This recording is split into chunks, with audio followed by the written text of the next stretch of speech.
Go. Go. Family planning. So, what is family planning? Family planning is consideration of the number of children a person wishes to have, including the choice to have no children at the age which they wish to have them, pero napoy family planning nga magamit og mga contraceptives like condoms or pills nga mga gamiton para makapabuntis, and it also thinks that may play a role on the family planning decisions including marital situation. So, dili sila magplano maghimo og babies kay mas unahon nila ang ilang mga works or careers para di sila maglisod og padako sa ilang anak if nanas ilang plano. So, we have some methods about this topic. First is contraception or birth control. It is the use of methods or device to prevent unwanted pregnancy. So, ang product to prevent pregnancy, the use of medicines or devices. So, ang contraception kay mao ni ang paggamit o pag-use sa product. While napud tay gitawag nga contraceptives. So, ang contraceptives, mao to siya ang products.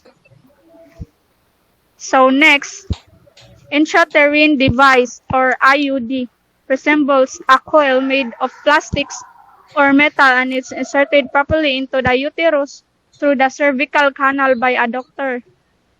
Mao ni siya ang muali sa egg cell sa babae para once mag-sex ang sperm, dili mag-meet ang egg cell, so mao to ang egg cell mamatay mahimong dugo. So mao na siya dili makapabuntis. So next is natural method or rhythm method. Is a family planning method does not require the use of any drug, chemical, or plastic sheets. Mao ni siya ang kanang mag-sex while gidugo. Parehara ni sila sa intrauterine device. So, next is responsible parenthood. Married couples should be prepared in rearing their children by providing them the basic essentials of life. Like kani kay dili sa pagsabot-sabot kung pila ka children ang makaya buhion, like maka-provide sila sa tanan needs sa ilang babies kay tungod mao na ang naplanuhan as a couple. So mao na siya ang responsible parenthood. Next is tubal ligation for women. Refers to act of tying or cutting the fallopian tubes to make a woman sterile. Mao ni siya ang kanang pag-agi og surgery. Alihan ang fallopian tube or putlon para permanently di na mabuntis ang babay. So the last is withdrawal method.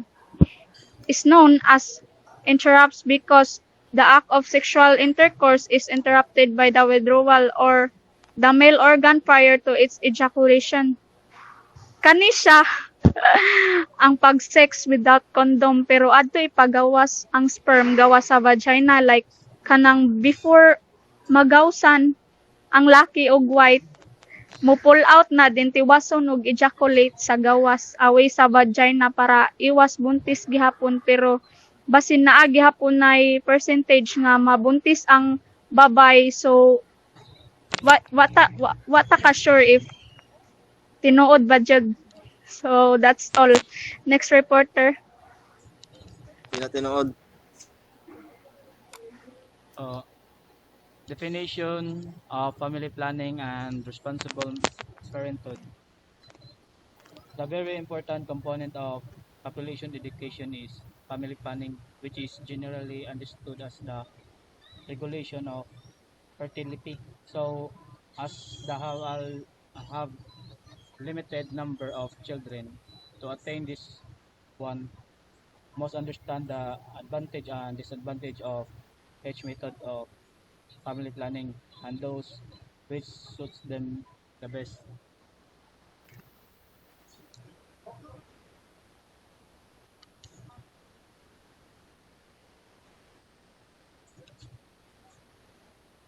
So responsible parenting, sorry. Family planning is a method by which responsible couple can determine the timing, spacing, and the number of children they like to have. This means that person and intelligence must dictate it it must be free choice. The decision of must be left to the person concerned. So about the sa family planning, which is need jud og responsible couple nga magkuhan to siya og timing, then space sa ilang spacing sa ilang time, and og magkuhan to sila og pila ka book kanang number of children ilang buhaton para lang ma ilang mabantayan or dili sila magkalisod if moabot ang panahon like financial or sa nila pagpakaon. So next, as defined to a directional plan of POPCOM, responsible parenthood is the will and ability of parents to respond to the needs as aspiration of the family and children.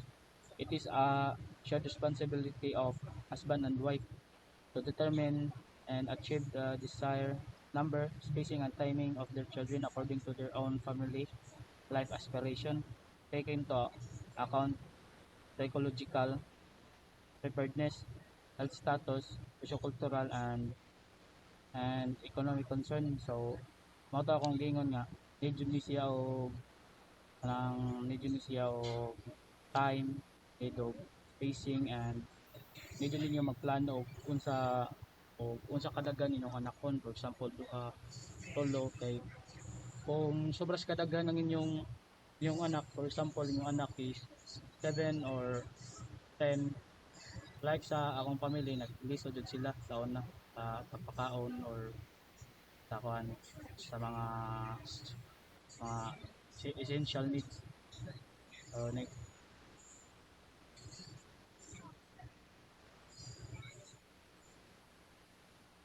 Isa.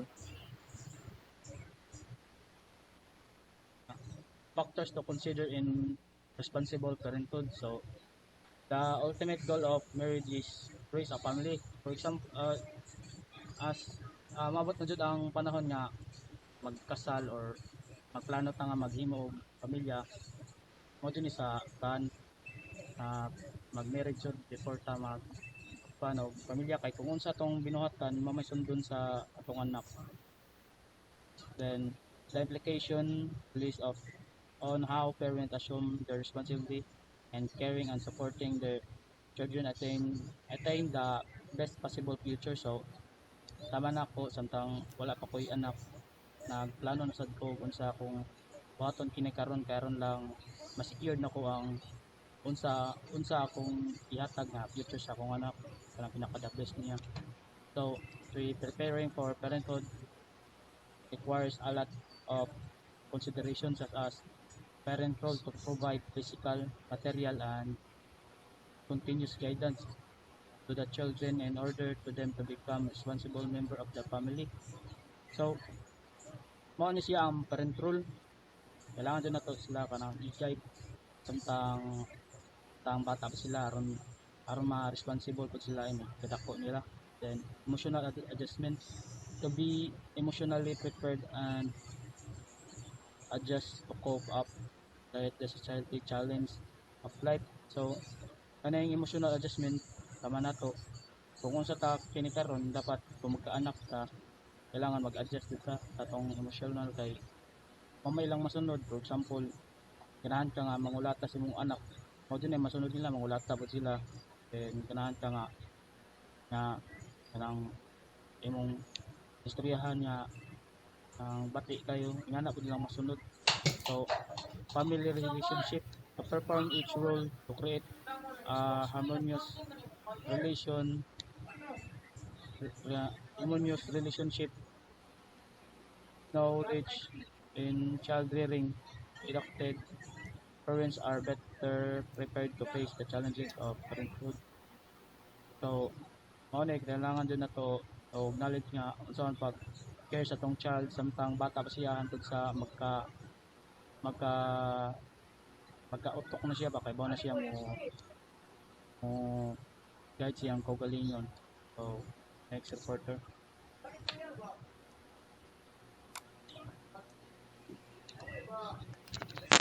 The human did see encyclical views positively family planning to it. First, it believes that a man is a rational being and must use his conscience to procreation. Second, it believes that responsible parenthood is equated with family welfare.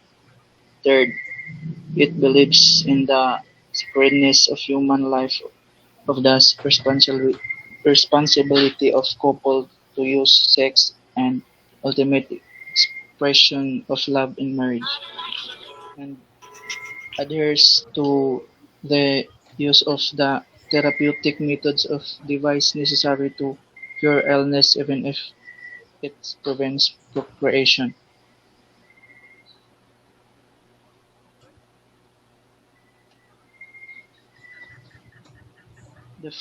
Next is the female reproductive system. The female reproductive system is a component of a female reproductive system. The uterus is muscular organ with an expandable neck called the cervix. Two main types of cancers arise in the uterus: endometrial cancer or originates in the lining of the uterus, while several cancers begin in the epithelial cells of cervix. And the possible signs of symptoms of this cancer is like an abnormal vaginal bleeding, like for example, might be change their period or bleeding between their period or else pan kanang like bleeding after menopause. Next reporter.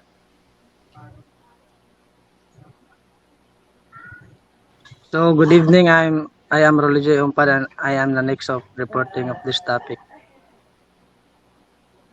So birth of regulations refers to intentional methods of avoidance of pregnancy used by other male or female. So example for female birth regulation is by using condom during sexual intercourse or use diagram of cervical cap, intake of birth control or pills so like IUD.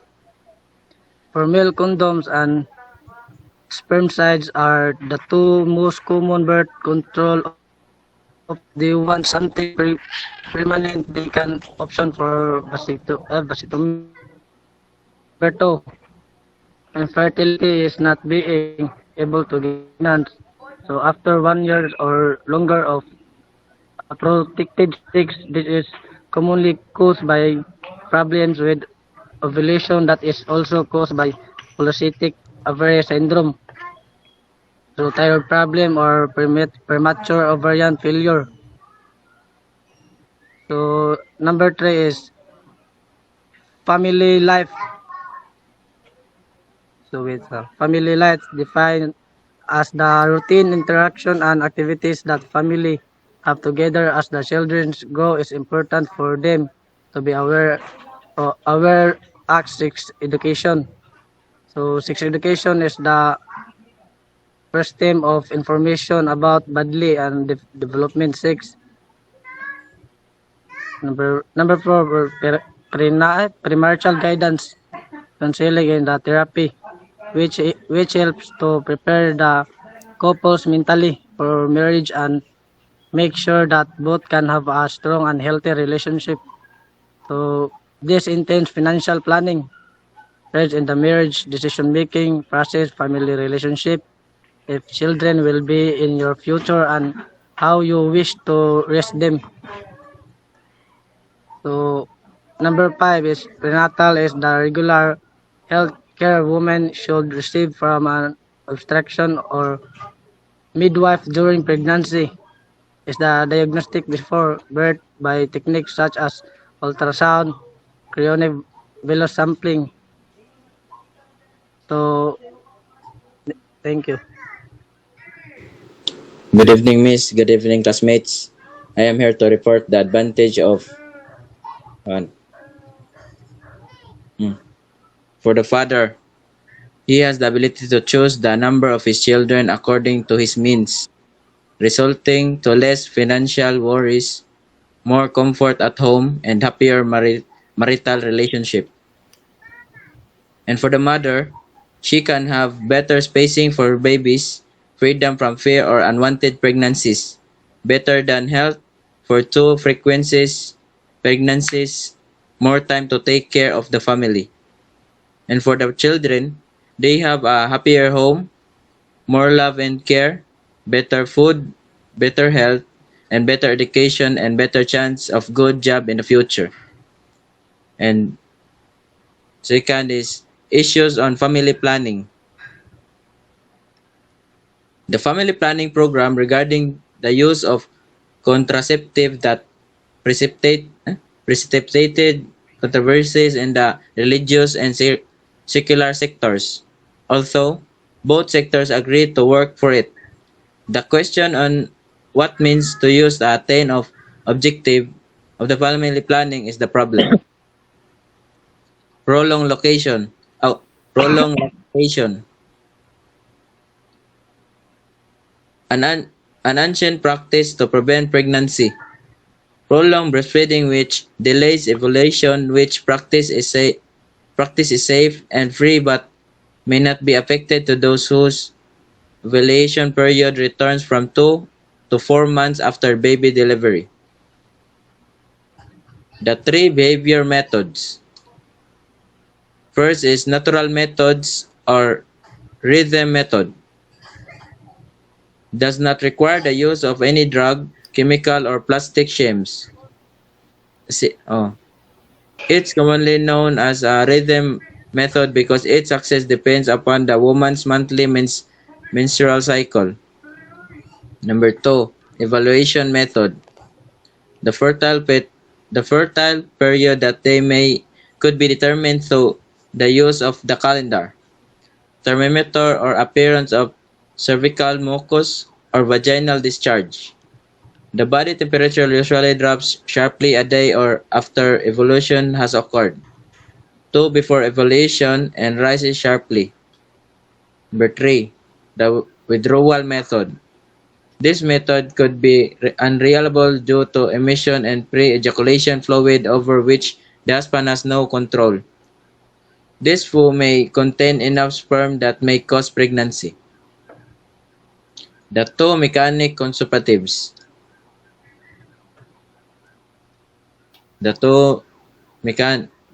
conservatives. The condom. The sheath prevents the male sperm from entering the female uterus, thus preventing the possibility of conception. This method is cheap because condoms are sold cheaply and are readily available. One of the advantages of using condoms is the risk of contracting a sexually transmitted disease such as AIDS, syphilis, gonorrhea, etc. is minimized. Number 2, the diaphragm. A swallow rubber cup with flexibility spring is compressed and inserted into the vagina so that it fits snugly over the cervix. It is usually covered the spermicidal jelly or cream to prevent the entry of sperms into a uterus. And lastly, the chemical contraceptive. The chemical contraceptive is a vaginal suppositories and tablets. It's a small bullet-shaped substance contains chemical capable of killing sperm. It is inserted into a vagina 10 to 15 minutes prior to intercourse. And that's all. Thank you. Next reporter, please. Good evening, everyone. Good evening, Miss. So I'm Carl Silabao. So I'm going to represent male reproductive system. The organs of the male reproductive system enable a man to have sexual intercourse and to fertilize female sex cells, eggs with sperm. So next is classification of family planning. First is POC. POC. The POC method consists of the postictal Dutch or Dutching and prolonged lactation strategies. And the second, postictal Dutching is done by flushing the vagina with medicated solution immediately after intercourse to remove or kill the sperms. Witsa. Murag ma-end na ang 10 minutes. Padayon lang. Ang postictal Dutching kay remove some of the normal bacteria in the vagina. This can actually increase your risk of getting STI, including HIV, the virus that causes AIDS. So next. And social policies and family planning. What are some of the financial and social costs of family planning? Some Filipinos are opposed to birth control on moral and religious grounds, but the government has quite a different view. So first is Article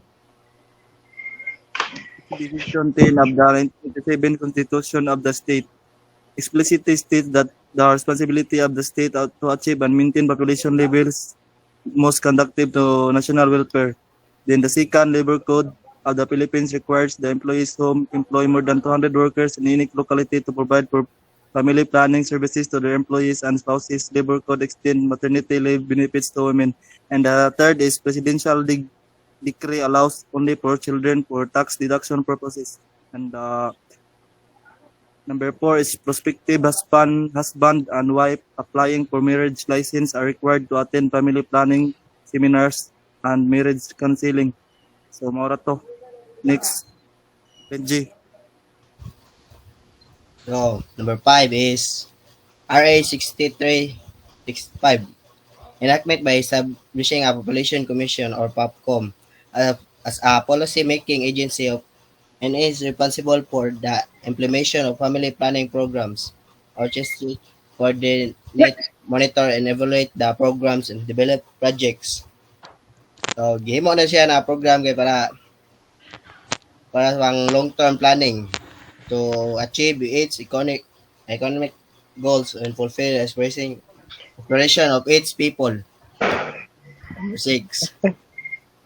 Executive Order number 209 and Family Code Article 2 number 2 provides that no marriage shall be valid unless consent is freely given by the solemnizing officer. Article 5 also states the age of each male and female can contract marriage is 18 years old. Number 7. Number of children permitted encouraged per couple under Republic Act number 766 Section 3 shall promote responsible parenthood. Number 8. Executive Order number 209 on the Family Code of the Philippine Articles states that marriage is a special contract permanent union between a man and a woman. Further states that bigamous or polygamous marriage shall be avoided for the beginning. Number 9. Reproductive Health Law or RA 10354 is a law that Philippines which guarantees universal access to methods of conception, fertility control, sexual education, and material care.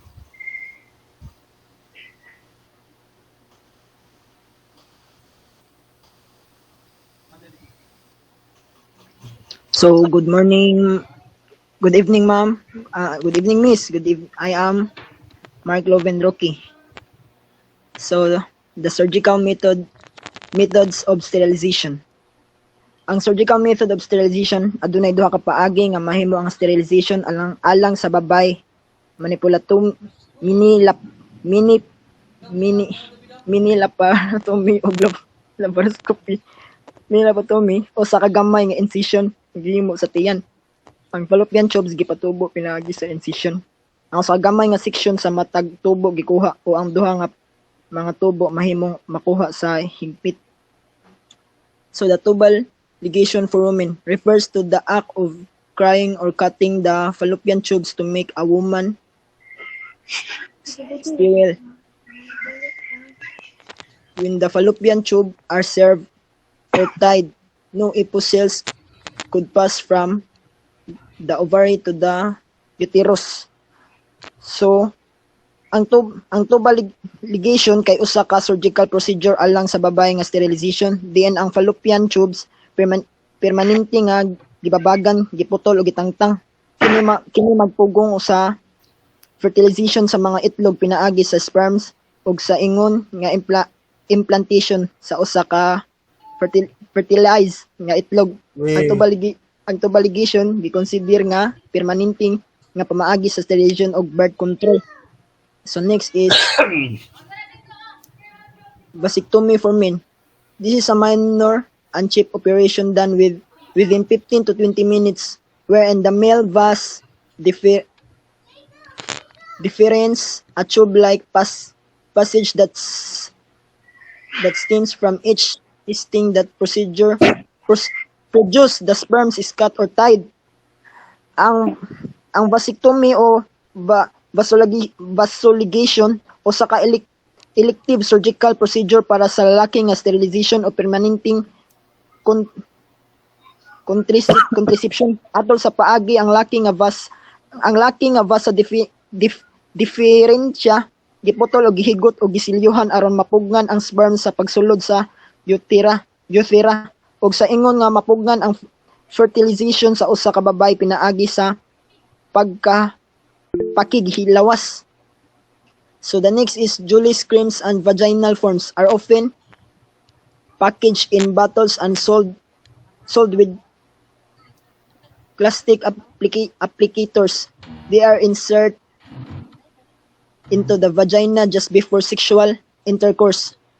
And the next is intrauterine device, IUD, resembled a cell made of plastic or metal and is inserted properly into the uterus through the cervical canal by a doctor. Next is oral contraceptive. The pill is taken in through the mouth. It is made up of synthetic hormones that prevent conception by inhibiting the ovaries from releasing egg cells. The pills have to be taken regularly for 21 days based on the woman's menstrual. The injectable, and next is the injectable. The use of an injectable contraceptive drug known as Depo-Provera, DPMA. Instead of taking pills, women are injected with these drugs are the hip muscles. Next. Next is intervening factors on family planning. First is the knowledge and information. How these contraceptives can be used effectively is very important to the individual's decision to practice family planning. About ni sa kuan kung unsa imong mga naibaw-an or unsa imong knowledge about practice in family planning. Next is the availability and means. Contraceptives are generally known to the users, but the individual must have the means to obtain them. About na example kanang mo palit kag condom sa 7-Eleven nya, dili ka tagaan nila kung minor pa ka or below 18 imong edad. Next is motivation, needs, and values. The state or condition of a person's decision to practice family planning depends on the great extent on his values and his felt need for it. And last is the social status. Food supply, childbearing, medical services are some fundamental problems that usually confront the low-income family.